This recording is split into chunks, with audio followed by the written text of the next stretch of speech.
സമീപകാലത്ത് എമ്പുരാനോളം കാത്തിരിപ്പുളവാക്കി ചർച്ച ചെയ്യപ്പെട്ട മറ്റൊരു സിനിമ മലയാളത്തിൽ ഉണ്ടായിട്ടുണ്ടോ എന്ന കാര്യത്തിൽ സംശയമാണ്.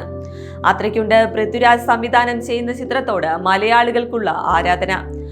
മോഹൻലാൽ അബ്രഹാം ഖുറേഷിയായി സ്ക്രീനിലെത്താൻ ഏതാനും നാളുകൾ ബാക്കി നിൽക്കെ എമ്പുരാനിലെ ക്യാരക്ടറുകളെ പരിചയപ്പെടുത്തിക്കൊണ്ടുള്ള പോസ്റ്ററുകൾ അണിയറ പ്രവർത്തകർ ദിവസവും പങ്കിടുകയാണ്.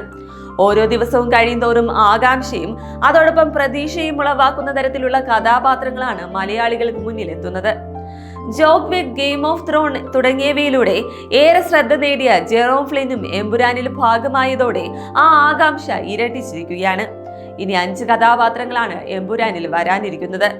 അതിൽ 5ാമനാരെന്നതാണ് സോഷ്യൽ മീഡിയയിൽ ഇപ്പോൾ ഉയരുന്ന ചോദ്യം. മഞ്ജു വാര്യർ, ടോവിനോ, പൃഥ്വിരാജ്, മോഹൻലാൽ എന്നിവരാണ് മറ്റു 4 പേർ. ഇന്ന് വൈകിട്ട് വരുന്ന പോസ്റ്ററിൽ ടോവിനോയോ മഞ്ജു വാര്യരോ ആണെങ്കിൽ ഒരു സർപ്രൈസ് കഥാപാത്രം ഉണ്ടാകുമെന്നാണ് ആരാധകർ സോഷ്യൽ മീഡിയയിൽ കുറിക്കുന്നത്. ഒപ്പം ചില പ്രമുഖ ബോളിവുഡ് താരങ്ങളെയും ഹോളിവുഡ് താരങ്ങളുടെ പേരും ഉയർന്നു കേൾക്കുന്നുണ്ട്.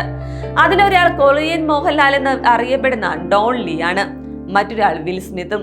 Fast and Furious, Die Another Day, Ninja Assassin, Olympus Has Fallen തുടങ്ങിയ സിനിമകളിലൂടെ ശ്രദ്ധ നേടിയ റിക് യൂണിന്റെ പേരും ഉയർന്നു കേൾക്കുന്നുണ്ട്.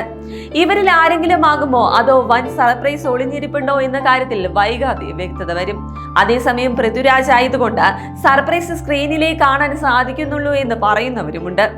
മാർച്ച് 27-നാണ് ഏവരും അക്ഷമയായി കാത്തിരിക്കുന്ന എമ്പുരാൻ റിലീസ് ചെയ്യുക.